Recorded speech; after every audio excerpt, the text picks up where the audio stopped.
Hi, everyone. Welcome to the SICSS Festival. This festival is part of SICSS, the Summer Institutes in Computational Social Science. I'm Matt Salganik, and I'll be the host for this event.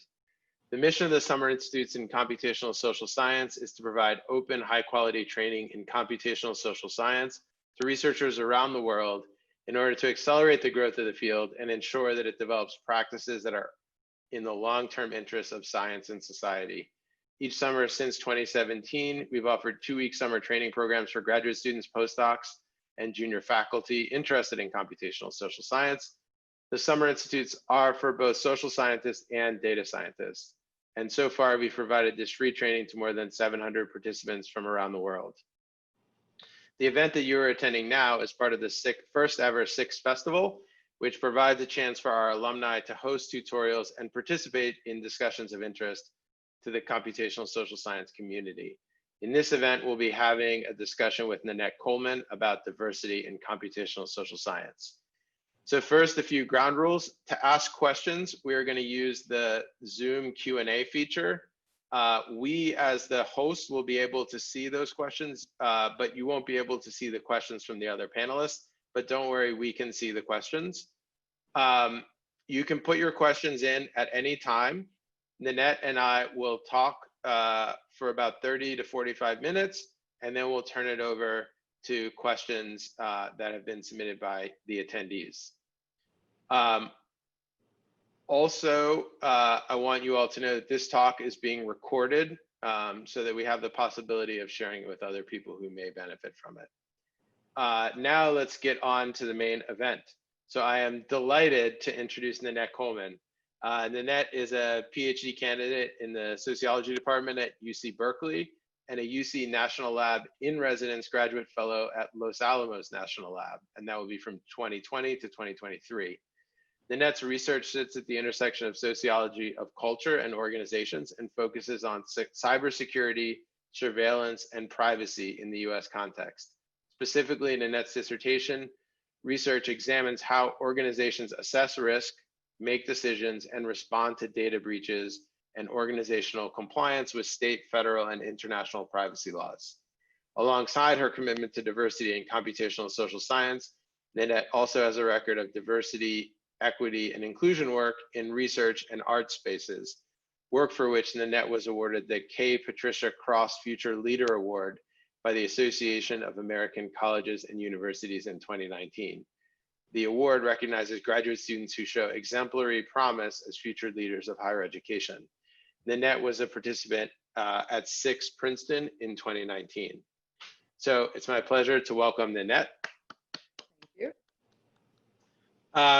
So Naniette, before we get started talking about SICSS Howard Mathematica, the partner location that you were working on creating for this summer, I wonder if there's anything you want to say about what motivates your participation in diversity, equity, and inclusion work in general.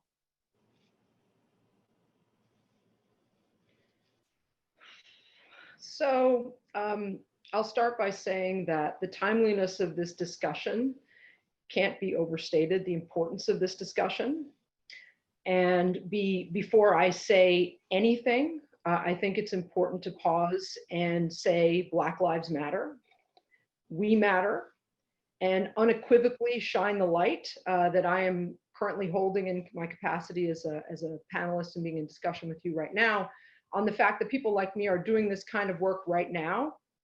And it's been it has many names what we're doing. So it's diversity, equity, and inclusion. It's calling out and trying to extinguish anti-Black and anti-racist sentiments in our country. Whatever you call this work, we are all also doing that work right now, alongside sitting under the specter of ongoing, not newly emerging or contemporary, but ongoing, long-standing threats to our sanity, our safety, and our lives. To say it lightly, these are the extra challenges, the extra burdens, the extra responsibilities of Black people like me in this country and in the academy. So I would be remiss if I didn't say that my process of being here today, and Matt, you know this, involved my feeling that I was not sure I wanted to be a part of this conversation. My hesitance in doing this talk today and engaging in diversity and equity and inclusion work generally, anti-Blackness and anti-racism specifically, is twofold. So the first part has to do with vulnerability, and the second part has to do with need. So the first part, vulnerability, there's no way for a Black person to do this work and have it just be intellectual. The work is deeply personal, and when I choose to enter into a space like this, there is not a way that I can walk away unchanged from it and without having the exceptionally, feeling exceptionally vulnerable, so vulnerability. And alongside that, there's need. So the second part is need. I needed this work to be completed already. I needed this work to have already been completed when I was in kindergarten.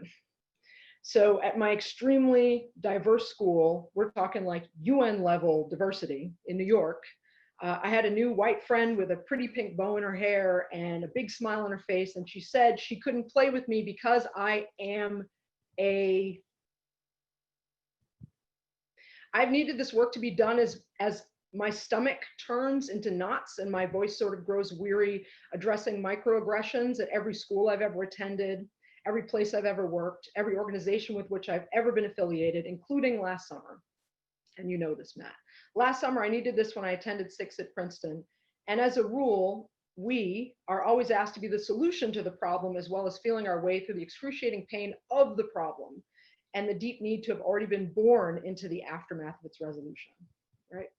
So make no mistake, the fact that any of these conversations are happening at all is because the larger system has failed. I am diverse in this larger system in ways that are evident and many ways that you cannot tell by looking at me. But in all of these ways, there needed to be laws passed in order for me to have, and today, in order to keep my rights. My humanity has to be legislated again and again and again. My rights and my humanity are always under attack. Let me repeat that again, that the fact that diversity, equity, and inclusion initiatives exist at all, the fact that we're sitting here and Black women are called or voluntold at notable rates to do this work means a lot needs to change. With all that said, I'm here because I want to be here.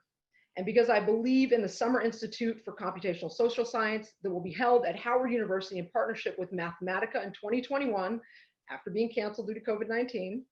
I believe in the work that Howard University and Mathematica and myself are trying to do. I believe in my partners, Calvin Hadley, Senior Advisor for Strategic Initiatives with the Office of the President at Howard, who's also a PhD student in sociology. And I believe in the support and leadership of the President of Howard University, Wayne A.I. Frederick, and also the Senior Vice President, Chief Information Officer, Akira Bell, over at Mathematica, and their President and his leadership and support, Paul Decker. So I'm also very thankful for Matt and Chris. So Matt Salganik and Chris Bale for the creation of SICSS, their openness, their leadership, their mentorship. I see in them the type of academic that I actually want to be. And their deep engagement in the work of making these all too important SICSS tools as widely accessible as possible as a matter of principle. So first through GitHub, and then also helping Akira, Calvin, myself, and countless others seed and grow a SICSS at Howard University, which is an exceptional, world-class, world-changing university. I'm also thankful for Matt and Chris for hosting this session where we can talk openly about what's good and what needs to be better, and how SICSS Mathematica is one way to help us improve that, what could be better. I'm happy to share that case. And finally, for those of you who are already members of the SICSS family, many more of you need to apply. This is a great thing here. You need to apply. Please plan to join Tina, Taylor, and myself, and many others for a closed SICSS family discussion on anti-Blackness and anti-racism happening on Thursday, because sometimes it's important to sit down with your family and talk about the work you have to do. So I'm going to pause there. I've said quite a lot, but I wanted to make sure that my feelings and my presence here, that all of you know what it took to get me here, and the fact that I believe in what we're doing, and I'm excited about what is to come. Thank you, Naniette. I think we're all very grateful for you sharing that, and for you being here, and for all the work that you've done on behalf of the SICSS community to make it a more diverse and more inclusive place. So thank you. So maybe this is a good transition into you talking about what you think are some of the biggest unsolved problems related to diversity in computational social science.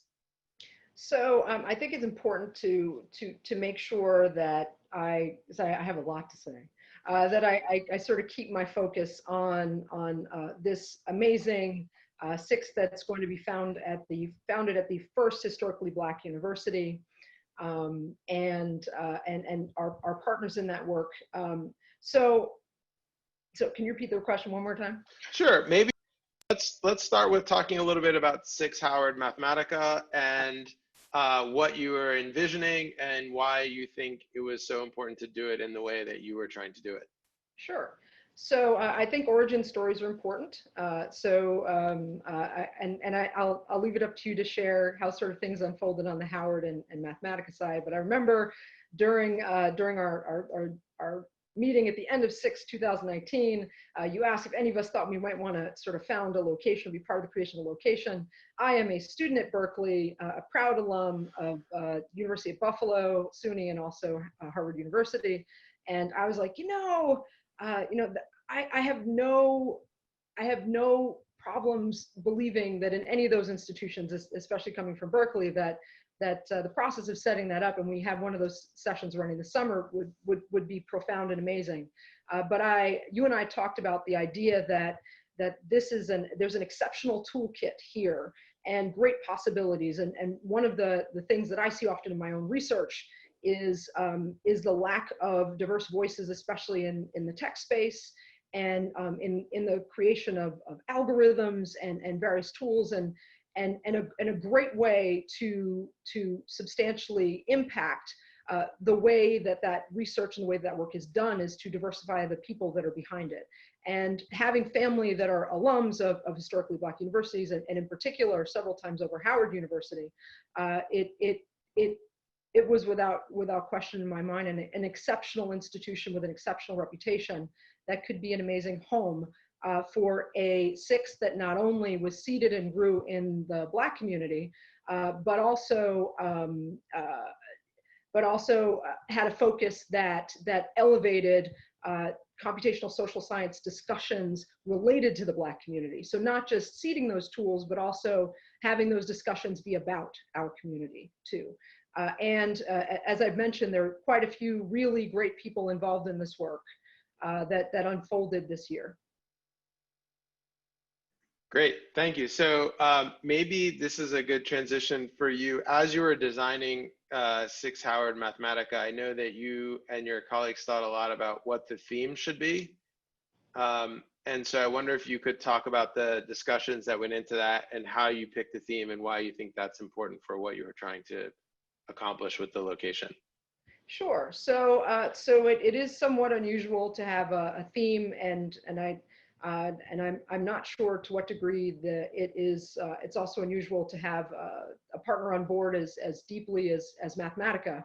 But the topic emerged in conversation from between Calvin, Akira, and myself. I also reflected quite a bit on the speakers that spoke to me and mentioned that from Princeton 2019. We had LaTanya Sweeney, who's both political scientist and also a statistician, who's at Harvard, as well as Alondra Nelson from your department at Princeton.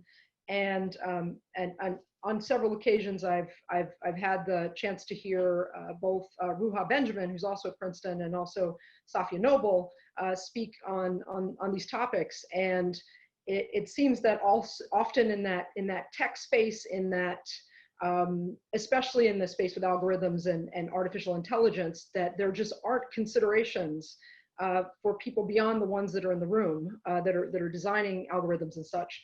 So we began with a deep interest in looking at ethics and equity in AI and trying to lift new voices through our location. It's interesting because our conversation has evolved quite a bit. We got fairly close to hosting our location, and we're now contemplating the ways that we can use this longer on-ramp in order to improve the SICSS location that will be at Howard in coordination with Mathematica.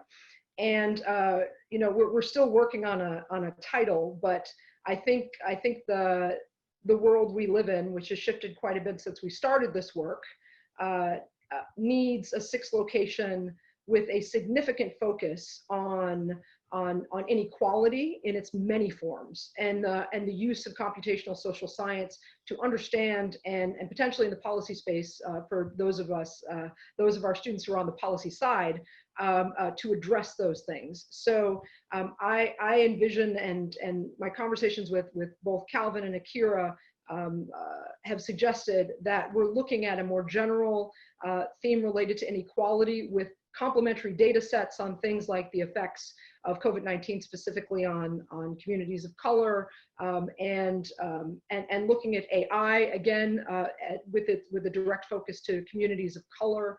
I think the time we live in right now and the issues that we're seeing demand that of one of the best institutions of higher learning in the world, and one with a razor sharp focus on communities of color, specifically the Black community.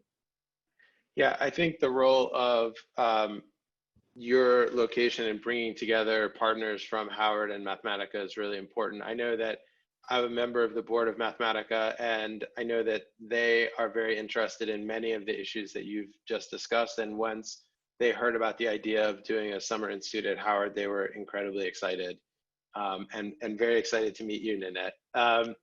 So I wonder if you could talk about how you picked, what do you think are some levers for change that are available to people, maybe students who want to get involved or other people that want to participate in this larger effort that you described at the beginning, dealing with these very long-running, very deep, and very troubling problems in our society? So I'd say writ large, the answer is there's an exceptional toolkit to be learned here. And so no matter what your interest is in where you enter into this discussion, if you are a graduate student that is on this call, or a young faculty member, or a data scientist, I would recommend that you apply for SICSS. Every year there are numerous locations. That's number one. Number two, if you have a particular interest in the topics that I discussed and their effect on the Black community and larger communities of color writ large, I would recommend that you apply to the SICSS Howard Mathematica location next year. And I'm going to call on Ian to help me a little bit. And we have a Facebook page, which I would love for you all to like and follow. We are going to be posting quite a bit of information on the Facebook page. It's now in your chat box. On the Facebook page, we'll be sending out articles, events hosted by Mathematica, topics of interest, as well as you'll be the first to know with regards to information when our application goes live. We're also recruiting TAs to help out. So if you feel like you have a significant grasp of this work, we'd love to pay you to be part of this work also. And then also I would ask for you to join our listserv. So if you could pull up send a link to our GitHub page, Ian first. Our GitHub page has the most up-to-date information on our location. We'll also be posting events and such there as they become available. And then Ian, after that, I would ask you to post a link to our listserv. So you can join our listserv and get way too many emails from me about SICSS Howard Mathematica, and again, articles on these topics, anything that comes up on the Mathematica side. So for students and for young faculty, and also for data scientists in the early part of your career, these are the things that I would recommend. Other levers, so none of us can do this work alone, right? You know, at all stages of any movement, we need people in the street, we need people in the courthouse, we need people in the boardroom, we need people in the classroom. So I would say another important lever, and this is one that Chris and Matt have done exceptional work with, is funding from foundations. So we have the fortune to have both the Russell Sage Foundation as well as the Arthur P. Sloan Foundation, who have committed to this larger SICSS work, and we also, our site could not do this without Mathematica, that put themselves forward as an organization interested in funding this particular site. And I would also say, in addition to funding things like SICSS, and funding locations like ours, there's also exceptional work being done by academics in this space. So I believe LaTanya Sweeney has her privacy lab at Harvard. And I believe I mentioned Ruha Benjamin. She has, I believe it's the Just Data Lab at Princeton. And I pause and long pause and even mentioning my name remotely close to any of those people. But I also have the Interdisciplinary Research Group on Privacy at Berkeley. And, in addition to these things related to research, there are also lots of these sorts of initiatives that exist in the arts and elsewhere. So there are many places that we can look to support this work, and there are also many places that we can look to grow this work where it's already happening. So that is absolutely another lever.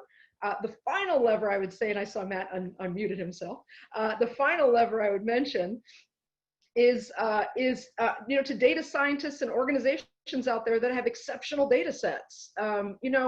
We've got students that are aching to do great work. So access to data sets and access to the resources that allow us, all of us, to be able to access and do this work are needed. Fantastic. Naniette, you mentioned the idea of other kinds of organizations that are working towards the same goals. You mentioned arts organizations. I know you've worked some with the arts organizations. Are there ideas from other fields that computational social science could take in and adapt and make our own? So I'd say less about, because I'm definitely not an expert on some of these things, but what I could say, or many things, what I could say is that I and many others that look like me are the product of exceptional organizations that are dedicated to supporting and growing Black, Indigenous, and larger people of color. So I'm a big fan of NSBE. I'm a big fan of the Congressional Hispanic Caucus. I'm a big fan of oh gosh, there's so many organizations that operate in this space, and I think partnerships could be. And I know that there is an organization that Mathematica does work with surrounding policy and data science and the Black community. So I think there's great space to increase the size of the table and sort of bring to the table historically Black sororities and fraternities, which do exceptional work in our communities also, to enlarge in the size of the table and bring other voices with other tools and access to other things. Thank you. Are there anything else that you would like to add about SICSS Howard Mathematica or other organizations or ideas that you think we should be paying more attention to in computational social science, or any other thoughts you'd like to add as we sort of transition now from the period of the discussion between us to opening it up for more questions from the attendees? So I can't sort of highlight and thank my colleagues, Akira and Calvin in particular, and the larger teams behind them at Mathematica and at Howard enough. It's I think putting on a SICSS to begin with is a challenging endeavor, but there is an extra pressure always added to the individual or the organization that is a first. And I would be remiss if I didn't say that we are working hard to put something on that our community and that SICSS will be very proud of. And every step of the way, your support and Chris's support and our larger funding structures that have grown SICSS have been so important. And I would encourage students to apply. I mean, it always feels like a bit of a risk to apply to maybe a new site. I landed at the main site with you, Matt, and we'd met beforehand when you came in and spoke at our at Berkeley in our colloquium, and I think by now I'm a huge fan. So go ahead. Huge fan. The feeling is mutual, Naniette.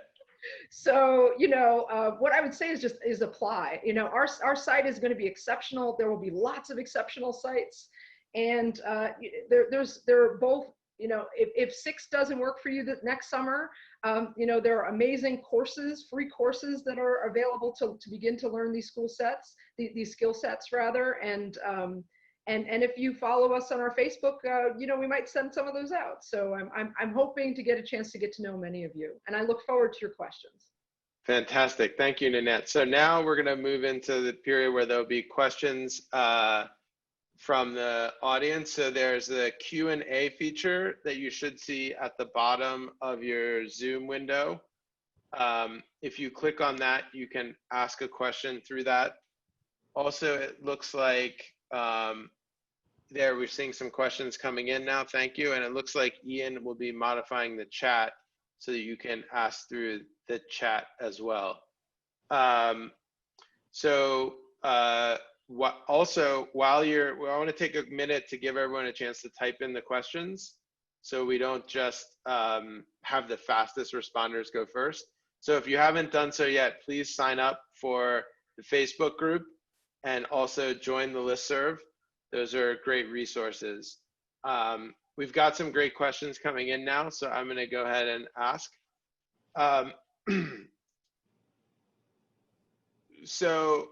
This question comes from an anonymous attendee. Could you talk about ways to translate the enthusiasm of mostly white, powerful people and institutions for symbolic gestures that make them look good into substantive, tangible work for racial justice?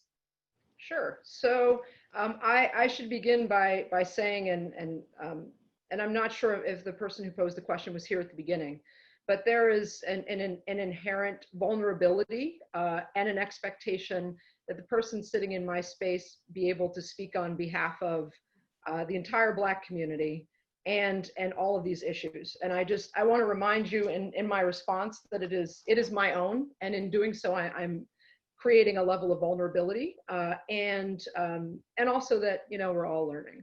So in addition to participating in this process here today with Matt and participating in the anti-Blackness and anti-racism discussion that's happening on Thursday, I've also been committed to diversity, equity, and inclusion work sort of more largely at Berkeley. And what I will say is that in the process of doing this work, if you are called to do this work, not just voluntold to do this work, which many of us are, but called to do this work and you want to do this work, then there is an element of this work that not only involves getting those things that you need, but unfortunately, and I will say that very clearly, unfortunately also educating people around you. I and others, I think, have started throwing our elbows a little bit more sharply with demands that I not have to Google things for people, and that same amount of stick-to-itiveness and ingenuity that led to their ability to be able to get to where they are does not disappear when they open Google and type the word Black. You know, it requires a passion and a desire to do it. I have also realized that along the way, and I can speak I can give you an example with my arts work. So I founded an organization called Night Out, Night Off for graduate students of color at Berkeley, which takes large groups of graduate students to see different performances. We went as a group of 125 to see Hamilton in the Bay Area and other things, so many things. And what happens at a lot of venues we go to is alongside us having our experience, I have to explain why ushers should not be rude to our students, or why the thought that, you know, we are first-time attendees at the arts and none of us have ever seen anything before is potentially misguided. So I think part of the work is a willingness to have difficult conversations, but also be protected in doing that. So I think it's important, and this is why, again, I'm so thankful to have Chris and Matt, and also people at my department at UC Berkeley. It's important to have people sponsor you, mentor you, and advocate for you, whatever you decide to do. so that in these moments where you are maybe more sharply throwing elbows and asking difficult questions, in doing so, you have people that are looking out for you. It's a very tough question. I'm thankful for the person that asked it, and it's not something that has a simple answer, but that is my answer. I think that's a very wise answer, Naniette. So another question has come in from Michelle. It's about the way, it's about research and how life experience interacts with research.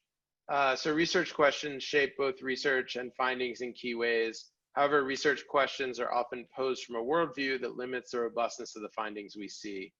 Can you comment on how we might go about improving the research questions that we use to pursue insights that more powerfully address equity issues? So I think it's important that we consider the language we use when we engage students, especially Black, Indigenous, and people of color. So very often we are met with desires to examine our community, to understand things that we have questions about in our community, with that being called me-search. So to some degree, whatever we're interested in and whatever we say is me-search. But I have found, and I have heard with quite a few people that I know in the academy that they are met with that type of criticism. So I think the larger answer to that, and you know, Matt might be better poised to answer this one, as I am still a PhD candidate. We'll be on the job market soon, though. Anybody hiring? I think it's important that the faculty that train students and support students are thoughtful in the language they use to help them figure out their research. We need more people talking about anti-racism, anti-Blackness, and why Black Lives Matter in our community. And when I say community, I mean the academy. Thank you.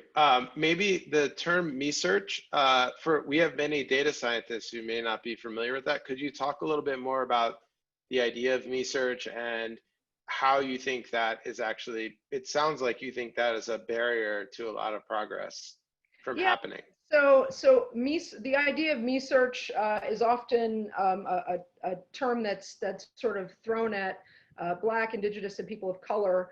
When, for instance, in my case, I might find great interest in understanding how the different mechanisms that I'm seeing at play when it comes to privacy breaches, how those might differentially affect communities of color. And this is not the case. This has not been the case for me at Berkeley. I've gotten quite a bit of support from my advisors there. But you know, one might be met with a request that, well, you know, me-search is why isn't that just interesting on its own? You know, why does it have to be about the Black community? What part of yourself are you seeking to understand? Why can't you separate yourself from those things? As if that any of us can completely devoid our anything that we do from who we are, you know, so. I think that's a great explanation. So another question has come in, and also if you have more questions for attendees, again, you can put them into the Q&A box. It's at the bottom of your Zoom screen, or you can put them into the chat window. So this is about what are the skills that we as social scientists have to develop in order to understand better the world of technology and AI. So you could think about this in relation to SICSS Howard Mathematica, in relation to the kinds of skills you've learned in grad school, the kinds of things you hope to teach your students.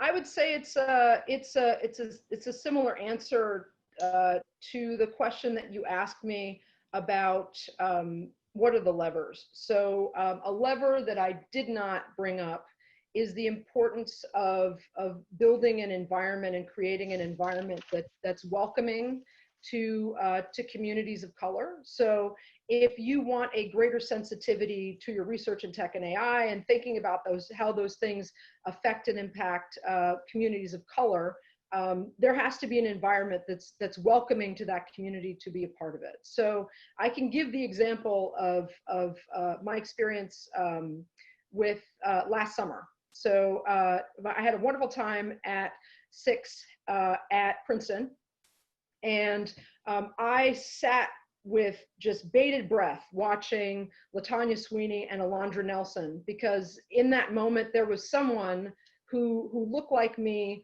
who was talking about things that mattered to me. You know, in the case of LaTanya, she was who I've been a longtime fan of, and I told her this as I took a selfie with her. You know, I admire her work, and I saw someone else whose lens and whose approach to their work included a piece of who they were. And I think it's very difficult for a student like myself to have that experience if they do not see other people that look like them in the space. That summer, there was myself, another young woman from Harvard, and then also a gentleman from Northwestern who were part of our group. We were diverse in ways beyond that, but you know, you tend to walk into the room and look for yourself, right? So, and when I think about diversity in the ways that we can define it, it's often very, as a first step, very personal.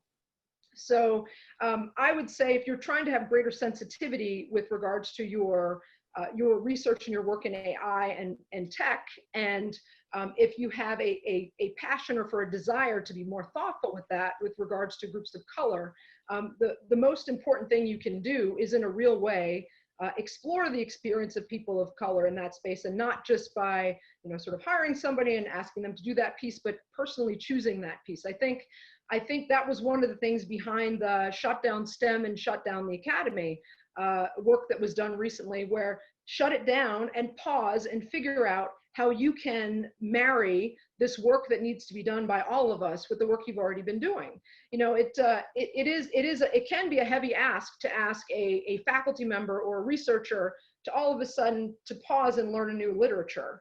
And so, and this goes back to levers, various universities in the academy figuring out ways to set aside time, whether that's through grants or course releases, to allow faculty to add more than just a week of people of color at the end or women at the end, but to sow that throughout their work. So if you have a passion and a desire to do that, I would say first start with yourself. I'd say then after that, how can you elevate voices of people of color? I would welcome the chance to co-author with you, whoever you are. You know, sponsor someone in the academy, have me come speak at your conference, give me a grant. And there's a million other grad students like me who feel the same way. We're waiting for that sponsorship, that mentorship, and that advocacy. And at the very least, beyond your self-education, that's something you can do that will change things. Thank you, Naniette. I wanted to follow up on one of the themes you mentioned about creating a welcoming environment. So I'm wondering how you chose to think about that in relation to SICSS Howard Mathematica, but then also for many of the people here, they're teachers at universities and they want to create welcoming classrooms. So how would you think about, what are some tips you would have for creating a welcoming SICSS and also for creating a welcoming environment in a classroom?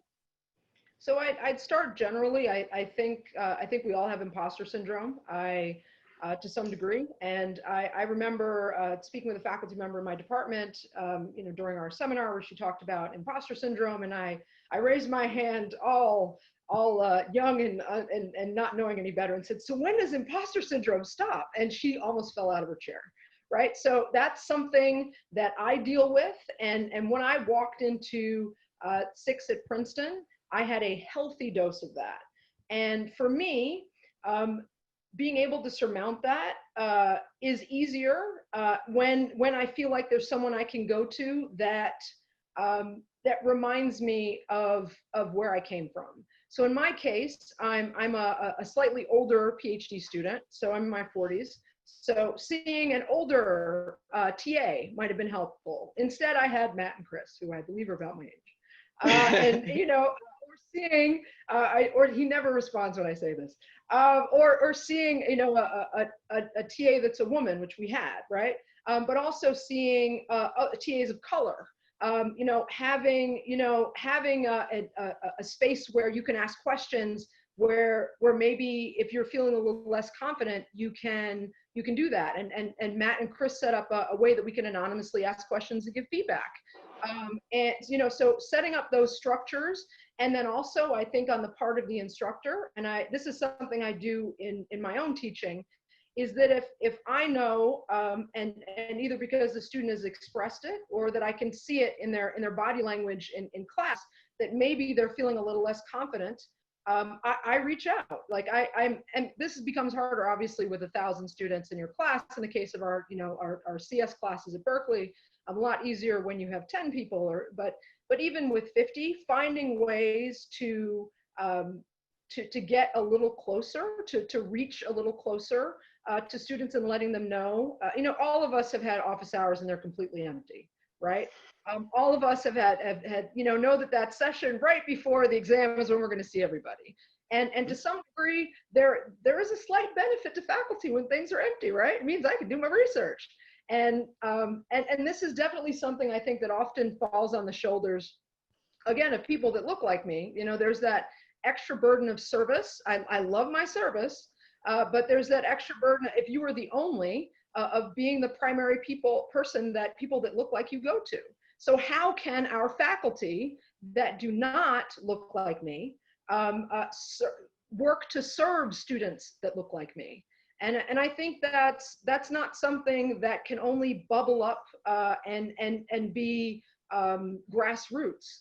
I think a lot of us are waiting for the faculty in our departments to stand up and say that's important and not wait for us. It's like I currently run 2 diversity initiatives at Berkeley, and I'm also involved with this one. And that's, as much as I love this work, it would have been great if I arrived and it was just there, I mean, it's an added thing that many of us do, and we're enriched by it, but a lot of us are also tired. So I think it would be great if one of my male colleagues stepped forward and talked about his feelings on work-life balance and how it affected him, and offered to take notes in meetings. And and members of our community that are not Black, Indigenous, or people of color stepped forward and also took on the mantle of this work, and not in reaction, but because it's the right thing to do. I think that's actually a great transition into one of the next questions that came in, was from Jeff about he is a member of an overrepresented group in computational social science and wanted advice about feeling concerned about this and suggestions for ways to be helpful allies. So you mentioned that you would love to not have all of this work fall on you, and you'd love to have more people to come forward and help. So what advice do you have for people that want to help? So I would say if you're a member of the SICSS family, come to our session on Thursday, and I would help us build tools to not only access better data, but to make data better with regards to people of color, Black, Indigenous, and people of color.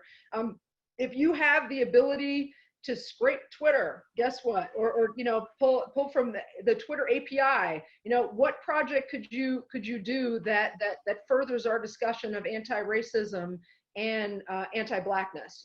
There's a what could you do in addition to your very important research, which may have nothing to do with that, that can help those of us for whom we have been called, and in some cases pushed, to do this work. If it's just us and we're being told that's me search, it becomes something different when all of us are committed to this work. And also presenting yourself into the community and saying that what you want to do is support. So, I think the idea of the 1 mic rule is very important in family discussions. One person talks at a time. And if you tend to be the person who speaks a lot, maybe don't talk, maybe sit back a little bit and listen. I think that this work that we do, this enterprise that we do, makes us feel bad if we don't know something, and none of us know everything. And none of us are experts in everything, but we're made to feel in some ways that we have to be. So I would also say, get used to feeling a little bit uncomfortable. Like you need to sit in the uncomfort Is that a word? You need to sit and be uncomfortable. And I've actually had colleagues say to me recently, but it's so unfair. And you know, colleagues from the majority. I've been in the United States. I've been so uncomfortable. People are assume the worst of me. People, I have to prove myself. I have to prove that I'm a good person. I have to prove that I'm not racist. And what I say to them is, welcome to my world. I walk through the world and I have to prove that I'm not a thief, that I'm not I'm not the hypersexualized version that is presented in the media, which Safia Noble covered so beautifully in her book Algorithms of Oppression.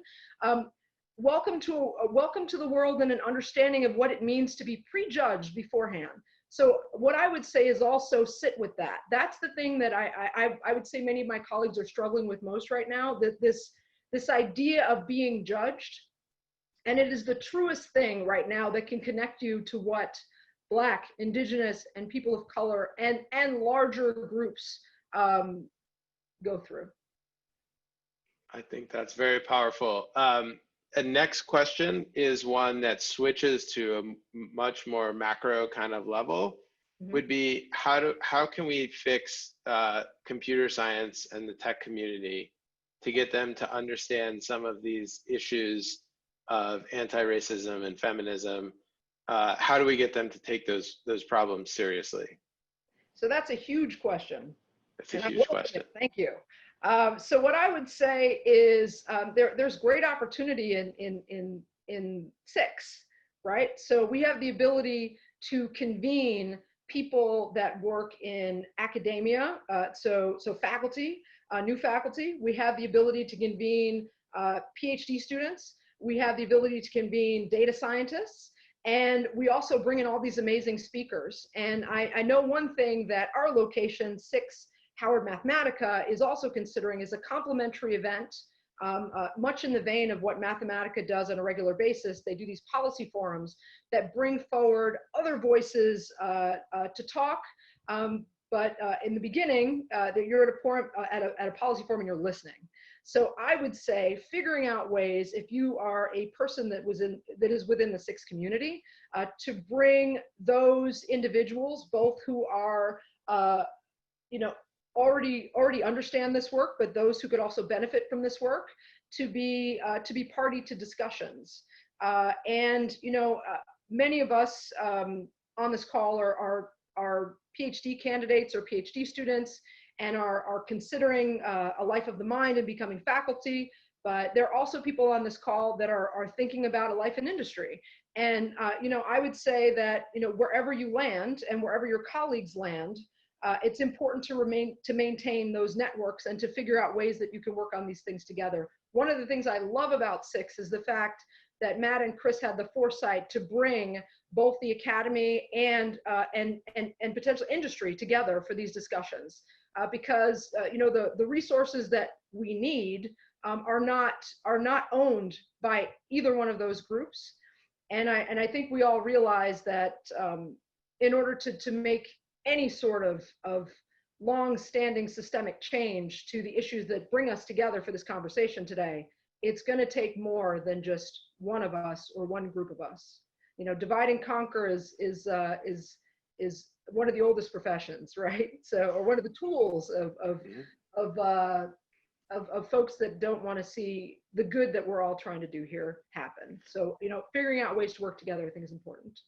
That's a great segue into the next question from Lindsay. It's about how to advise and mentor non-Black students to help them see and understand the biases in their own research and adopt a more inclusive lens. So as you try to build out the community of people who can work towards these bigger goals, I think part of it is convincing people that there is a problem. You mentioned very powerfully the experience that many people are having now is a good way to do that. But in the setting of a piece of research, for example, what advice would you have about helping researchers see this in their own work, not in their own life? So I can only sort of speak to my experience mentoring undergraduates at Berkeley and the process that unfolds when I help them to learn about the research process and about doing rigorous research. So it definitely helps to have a Black, Indigenous, or person of color at the front of the room when these discussions are happening. It also helps to team teach these things. It also, these conversations don't necessarily happen in the middle of a lecture hall with 500 students or 50 students. I think they often happen in office hours when a person is able to ask an uncomfortable question of someone that may judge them, and is able to learn that it's okay to not know, and it's okay to be in a place of learning. So and again, in many ways, this calls upon people that look like me to have greater patience than I think we should have to have. You know, many of us would like us to already be there, but for myself, I try my best in my work, in my research with my students, to make space for mistakes, to assign additional individual readings that can help someone to better understand a challenge that they've presented to me in their research that might have something to do with race, class, LGBTQ status, ability, and the classroom and research, those research relationships are really the space where these things should come up, and where there should be space for discussion and education. And you know, and it's I wish I had some of my undergrads here with me today that I've been working with. It's a mix of students of color, lots of women, and you know, we create a space where we can both celebrate the things that we're proud of and also talk about the things that we're struggling with in both our research and in our personal lives. And those things on this topic are, you can't have this discussion and not have it be personal. You know, if I'm having it, or if someone who doesn't look like me is having it, there's no way that this is just intellectual and just research or just method. It's deeply, deeply personal, and we all need to get a little bit more comfortable with that idea. So you mentioned your undergrads, and I think this is a great transition into another question that's here. You talked a lot about the importance of mentorship, but what do you think Black mentees should do for their Black mentors? So, so I've actually thought quite a bit about this. So I don't think I'm overstepping to say that most people who are Black and mentor others are overworked. I remember my first week at Berkeley. A young man came up to me outside of our building and said, "Wow, you know," because again, I'm an older student. "Wow, I've never met you before. I didn't know there was another Black faculty member here. Could you mentor me?" And I said, "Wow." I was like, you know, I just got here. I'm a graduate student, and I've heard that again and again from mentors, and then also having that as my own experience as a mentor, that many of us are overworked, and doing mentorship as a labor of love, in part because it's something we also needed when we were in your position, and trying to be that person that we needed at that time, while also still needing mentorship ourselves, and that support and that advocacy, and that and you know, people putting their necks out there for us also. So what I would say is, I think the best relationships I've had with mentors are when we are working to support each other. So if I know that there's something of benefit to my mentor, an article or an opportunity, I try and do those things and send them those things. I also take a deep interest in their life.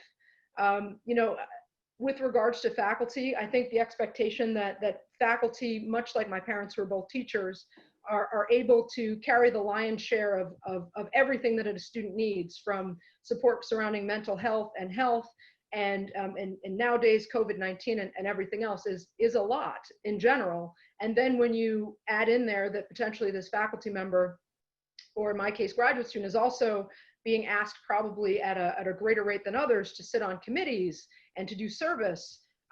So I think having a patience and understanding and realizing that those things that you are feeling are also felt by them, that you know, just like imposter syndrome doesn't go away all of a sudden when somebody, you know, when you're granted a PhD and become an assistant professor, these things that I dream about.